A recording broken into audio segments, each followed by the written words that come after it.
Welcome to the Blue Security Podcast, a weekly podcast for information security defenders, where we bring you discussions on best practices, tools, and implementation for enterprise security. Now, here are your hosts for today's show, Andy Jha and Adam Brewer.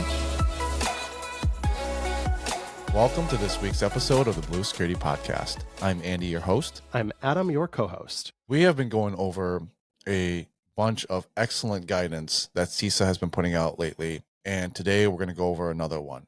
So this is a little bit older, and it's been on the backlog for topics that I've wanted to talk about, and of course, things have come up. So back in 2023, in June, CISA released some guidance on how organizations can defend and harden their CI/CD environments, which is their continuous integration and continuous delivery environments. This is often associated with DevOps. And so CI/CD pipelines and environments have revolutionized the way that we produce and deliver modern software as well as infrastructure. And they've enabled methodologies like DevOps and DevSecOps to help push that shift security left mentality. However, CI/CD pipelines and environments have their own risk, and they represent a large portion of your attack surface if you're using it. And so if you do not secure your pipelines, they can lead to compromise and the abilities of malicious actors to poison those environments downstream. And a key aspect of that is securing the modern software supply chain. So at a high level, the CISA guidance explains how organizations can implement best practices for security into those DevSecOps and CI/CD environments. And the best part is it's written from a tool and vendor agnostic viewpoint. So getting into the specific threats, what are we looking for when we talk about threats to CI/CD pipelines?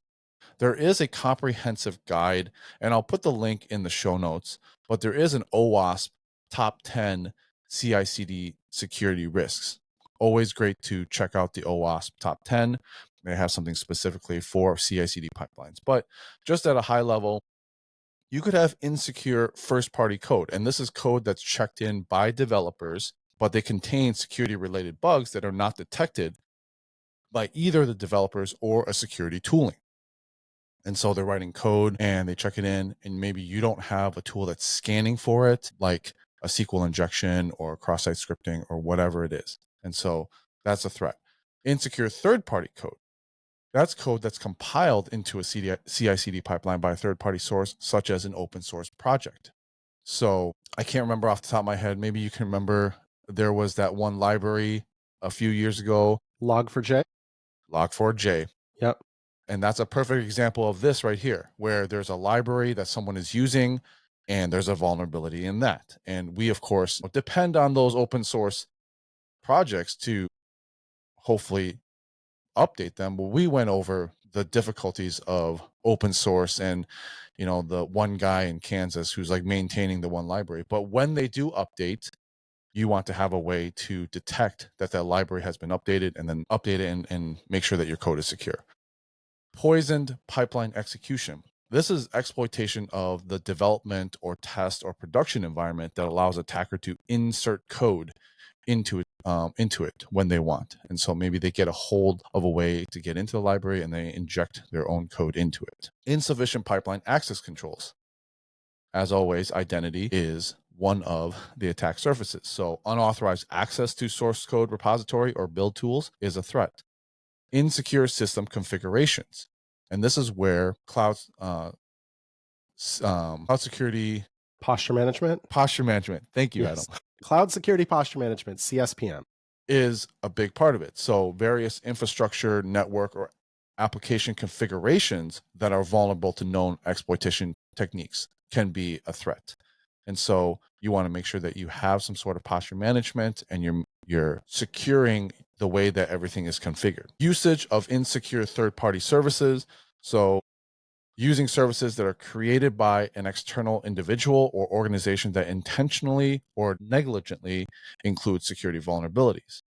And then finally, the exposure of secrets, security keys, compromise or insecure secrets management within the pipeline, such as hard coding access keys or passwords into infrastructure as code templates. And so I'll pause there for a second because that was a lot. those are just kind of an overview of the threats that you might have. And, as we have gone over in this cloud security series, we went over a lot of different tooling that can help secure, like a CSPM or like a key vault. And those are things that you can implement to mitigate against some of these threats. And we're going to go over some threat scenarios as well and some mitigations.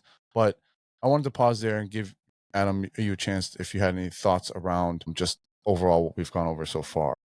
Yeah, I'd say no real surprises in this list, and subjects that have come up through organic conversation over the last 4 years now of doing the show, Andy, where we've probably touched on every one of these at some point or another. Talked about the benefit of, for example, the insecure system configuration. Cloud security posture management can help with that. Talking about having secrets in code using things like GitHub Advanced Security or Azure Key Vault can not only detect those secrets in code, but then give you a safe place to put them. So we've talked through a lot of this, like you said, through the lens of here's tooling that can help. But I would just point out that for a lot of these, yes, although we talk about with secure application development, how that needs to be baked in from the beginning. It's not something you can bolt on later, at least not as easily. When we had Tanya Jenka on the show many years ago, the author of Alice and Bob Learn Application Security, she talked about how, like, if you think of building a house and having to build an addition onto it later, how that costs more than just building that into the house as part of the original plan. And AppSec is kind of like that. And so when you think through all these things, obviously having your developers on board with that approach is really important. But you look through some of these items and you think to yourself, that's something software developers may just not be super familiar with. Some of them they would be very familiar with. Of course, adding third-party libraries into their code, they're going to use that. Why reinvent the wheel? However, some libraries do have vulnerabilities over time. Log4j famously, more recently, there was almost a backdoor introduced in the XC tooling that actually a Microsoft engineer, where Andy and I both work, caught that like at the very last minute before that was pushed broadly into the world. So we have to be very aware of that. So the point I'm making here is, although you certainly want your software developers to have a seat at the table, to be part of the solution, it takes a village. And this is where us as security professionals, our listeners and viewers of this show, can help our app dev teams, our software engineers, help them to write and manage not only secure code, but secure pipelines and a secure development chain end to end. And there's some of this that to us as security professionals is like really quote unquote easy, like we understand very intuitively, but for other folks may be more difficult. And that's where we have to work together to build solutions. So I think this is a great list. It's interesting how so much of this is bubbled up through organic conversation because we've either seen these happen in the real world or we've talked about ways to solve for them over time. And one thing to keep in mind is that we're talking about application development, but if you're thinking about your organization, you might think, well, we don't really do much in application development. However, a lot of organizations today are using a CI/CD pipeline for infrastructure deployment. So I mentioned infrastructure as code. So if you're using like Terraform or ARM templates for Azure, those are templates that you would use to deploy infrastructure instead of going into like the GUI and clicking, I want a VM that has a Linux operating system, 4 cores, 8 gigs of RAM, and I want it in this area. Like you can code that all in a template and then just push it out in a pipeline. That way it is automated and it's easy. You don't have to click through. And so repeatable too. It's consistent. You're going to get the same results every time. Correct. Yeah. There's no worry about I'm clicking the wrong thing. And so there are a ton of organizations that are doing this. They have like SREs, site reliability engineers, or DevOps engineers that are specifically because every company is probably using some resource in the cloud to host infrastructure. And so a CI/CD pipeline is the future, and a lot of organizations are moving to that. And so this is directly a threat to that if you don't secure it. And so not a lot of people think about security when it comes to the pipeline itself. They may think about security on the workload, which we've talked about, like the server or the container. And of course, you need to have security there at the end. but along the pipeline as well is what we're really talking about here. So let's talk about a couple scenarios here. A threat actor acquires developer credentials to access a Git repository service, like a stolen personal token, an SSH key, a browser cookie, or login password. And this is something that has happened before. In fact, I believe it was Okta where there was a developer or an admin that, synced their password to their personal Chrome browser, and then that was stolen. Mm-hmm. And so, typically a threat actor will go after like valid accounts on a source code repository or valid accounts on a CI/CD service or a valid admin account for a server hosting the source code repository. So a couple of ways to mitigate this. You want to minimize your use of long-term credentials. Human authentication, you should always use some sort of identity federation and phish-resistant security tokens to obtain temporary SSH or other keys. And then for software to software authentication, avoid using software-based long-term credentials as much as possible. And don't hard code those into your code as well. This one is important. Utilizing two-person rules for all code updates. So no single developer should be able to check in code without another developer reviewing and approving those changes. This practice not only increases the code quality in general, but it also means that the compromise of a single developer's credentials is much less likely to result in malicious code being successfully checked in. You want to secure your user accounts. Regularly audit administrative user accounts, configure access controls under the principle of least privilege and separation of duties, and then audit those logs to make sure that any new accounts that are created are legitimate. You want to implement least privilege policies for CI/CD access. The CI/CD pipeline should not be accessible by everyone in the organization. And if someone requests access to it, they should not automatically receive access to all the pipelines, only limited access within certain privilege to the ones that they need. And then, of course, implement network segmentation. I mean, this is pretty much a security 101, right? Define a demilitarized zone that eliminates any type of unregulated communication between the networks, filter the traffic to prohibit ingress and egress communications with known IP, malicious IP addresses. A couple ones that are kind of no-brainers, but to me, I think in general, this is an area that a lot of security professionals today may not have a lot of visibility, may not have a lot of knowledge around it. And if you think about how security has kind of evolved, like way back in the day, right? It was all about the perimeter, network security. And so a lot of network engineers who had a security leaning became, the security engineer. And then as the networks kind of dissolved over the years, it became identity and endpoints. And so a lot of people who specialize in identity and endpoints, like Adam and myself, became, more security focused and now are the security focus of today.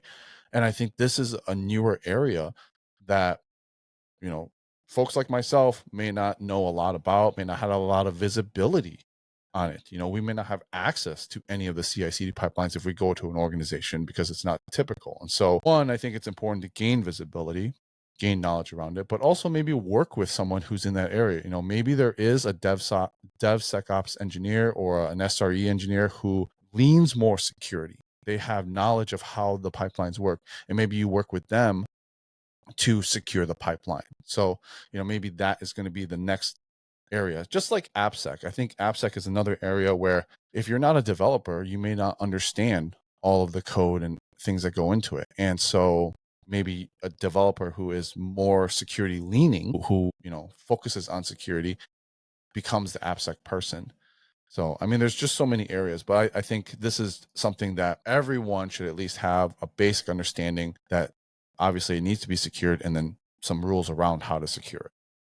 Yeah, agree with everything you just said there. It's still an area I think that is undersecured at most organizations today. And you articulated the reasons why really well, in that it's an area where we kind of feel uncomfortable because we're just not as knowledgeable about it. And so we don't want to go in and start being the proverbial bull in the china shop and messing up stuff because that job is hard enough. Writing software is difficult. You don't need the security team that doesn't know what they're talking about come in and make your life much more difficult. So certainly we do want to tread lightly. We want to kind of, going off my rant from several weeks ago now, be that learn it all mindset, that growth mindset, and how much can we learn here? But again, I like the idea you talked about, Andy, of maybe having that kind of bridge person who bridges the gap between software development and security. They speak both languages. They're kind of our translator, and help us implement common sense, reasonable policies. Because everything you just talked about here,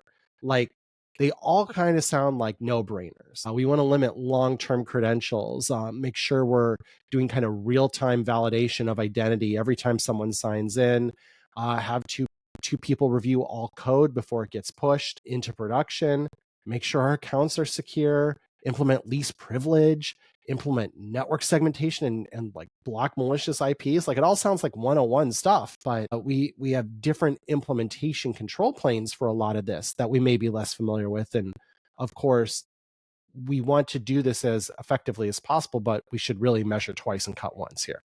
Okay, so let's talk about another very common scenario. A supply chain compromise of an application library, tool, or container image in the CI/CD pipeline leads to a poisoned DevSecOps environment. The Log4j is a perfect example.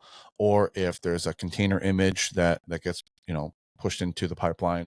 So some mitigations and recommendations around this. You want to restrict untrusted libraries and tools. So only use software, tools, and libraries, artifacts from secure and trusted sources. And a lot of developers, in the developer mindset, they just want things to work. If they're not security focused, their job is to make the code work. And so they might just go and find some library on Reddit or some library wherever, and they just pull it in, and they're like, yeah, all of a sudden it works, and they're like, yeah, we're going to use this.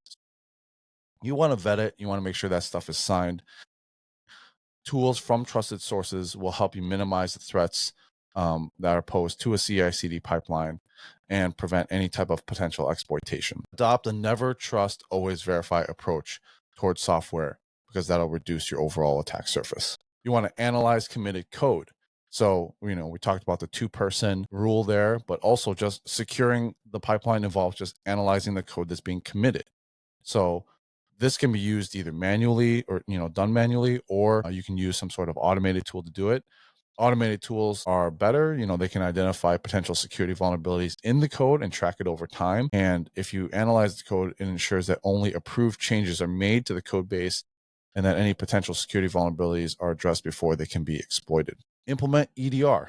That's endpoint detection and response. Of course, you should have some sort of EDR tool, not only on the workloads, but also on the endpoints that the developers are working on, because, of course, their own endpoints can get compromised as well. You want to keep your CI/CD tools up to date. Just like any other software, CI/CD tools can also contain bugs and vulnerability. For example, Visual Studio. Visual Studio contains bugs all the time. I used it as a text editor a lot of times on my Intune managed Mac. And one of the things that Microsoft actually does is they saw every single time that Visual Studio pushed out an update, and they forced me to update that application, because they know, one, the application is a common tool that developers use to write code in. And if there are bugs that are exploitable within the software itself, then of course you need to update. So just like any other vulnerability management, the tool that you're using to write the code should be updated. And then, of course, maintain up-to-date software and operating systems. This is, again, a no-brainer, right? Patch your machines, patch the software. You should have some sort of vulnerability management program. Pretty basic, but a lot of times when it comes to people who are working and writing code, or, maybe they don't restart their machine often, they're in a workflow, these are things that we have to build into the culture, that we understand it needs to be updated. Like, for me at Microsoft, when I get a notification on my phone that says the iOS operating system is out of date, I don't put it off. I just pretty much look at anything that I need to have open, I finish it out, and then I restart the phone, because I know that if I don't, I'm going to lose access to my email. I'm going to lose access to company data. So you build that culture in that you have these warnings, you have these pop-ups, and the employees, the users understand that this is part of the workflow. They just have to update. Yeah, I don't want to go off on a tangent here, but on the last thing you just said, um, it made me think about how a lot of organizations give actually relatively permissive update windows, like where you have 7 days before you need to install the update and then we'll force you to update. I don't think that's effective. And I realize I'm going on a huge tangent here, but just since you brought it up, what I see people do when they have a long time to defer it is they'll defer it like upfront, then forget about it. And then all of a sudden they'll hit like the end and it's a force update and they get frustrated with it. And it's partly they're frustrated at themselves because they know they've had a long window to do it, but they're frustrated like they haven't been reminded, and it just kind of became out of mind. And now all of a sudden you are really disrupting their work.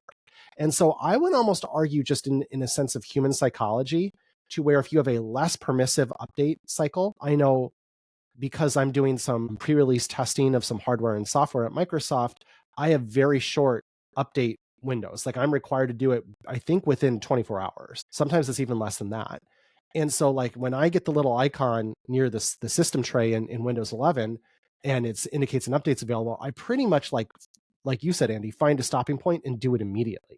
And I almost think culturally that is a better approach than giving like a 7-day window and then having people get mad when you force reboot them anyways. Like if you're going to force reboot them, if it's 1 day or 7 days, it doesn't really matter. But sometimes having a shorter window and getting people accustomed to that makes them take more immediate action of like, okay, sometime in the next like hour, I need to find a window to reboot this now. And I feel like that's more effective, or could be more effective, than giving them a long window where they forget. Anyhow, that's a tangent. I want to go back to what you were talking about. So supply chain compromise. This is our second scenario. And of course, we talked about Log4j, very famous one off the top of the show. And you talk through like adopt a never trust, always verify approach to any libraries you're going to build into your code, to any third-party libraries you're going to link out to. That sounds great in theory.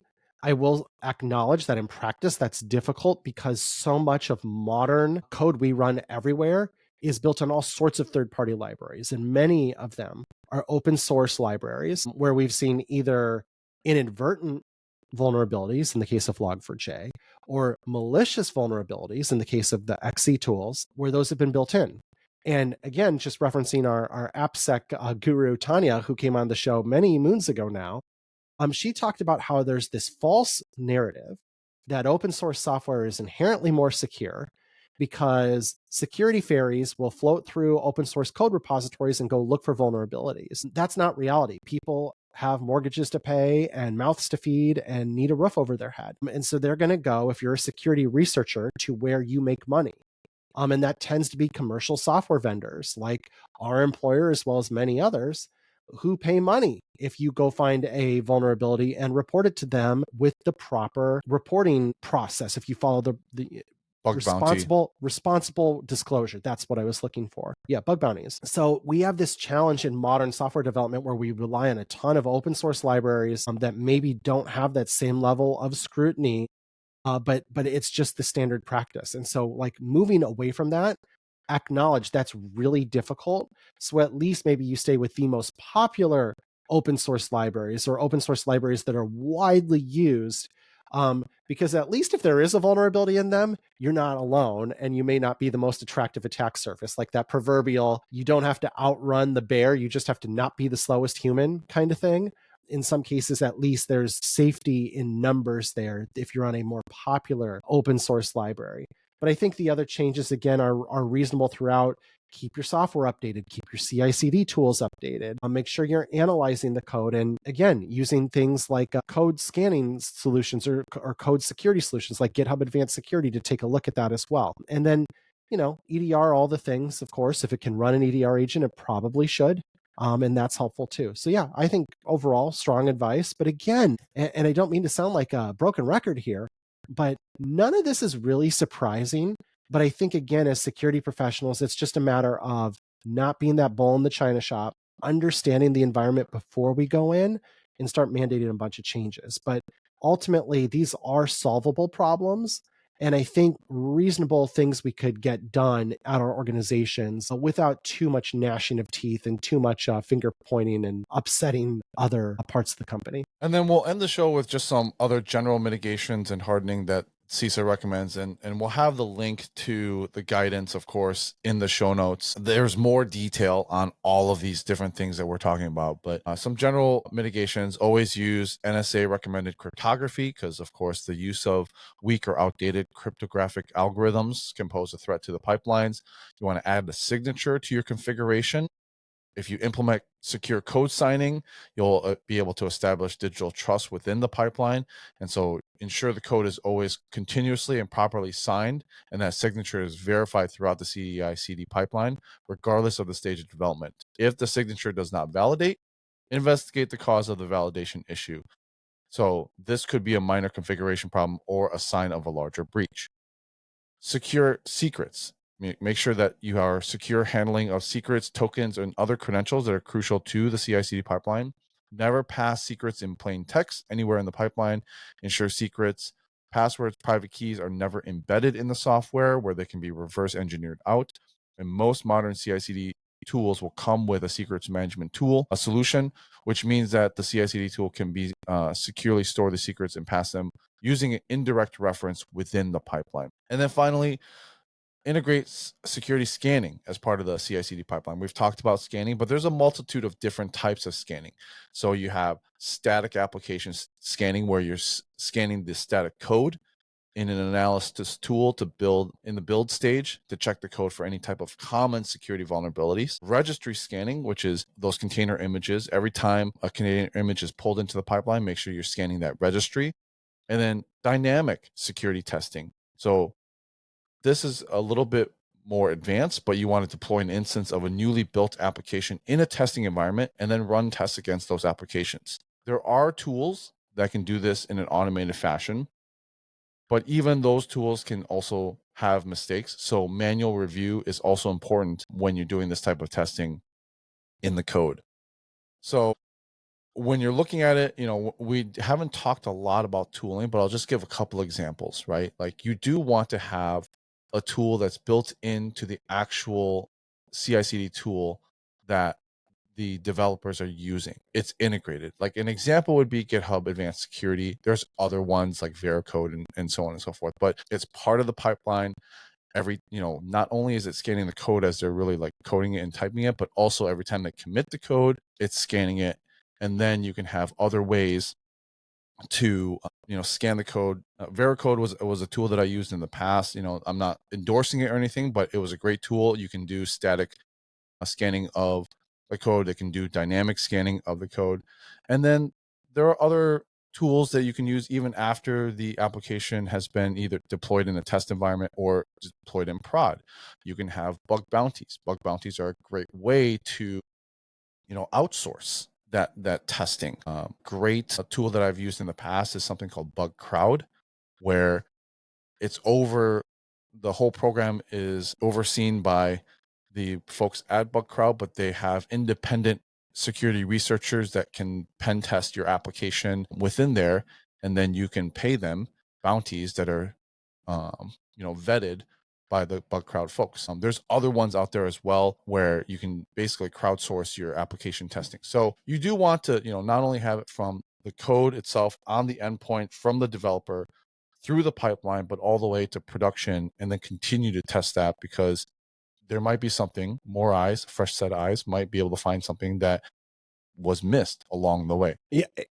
Again, just some good mitigations here. The cryptography is a good call out, making sure you're up to date there with the cryptographic methods you are using in here. And I like the signature throughout. Obviously, that's a great way to validate if someone has come in and tried to insert code in there. I believe that was the SolarWinds incident that would have detected that. So, you can go through all these recommendations and you can map them to like, yes, remember this incident, would have stopped that. Yes, remember this.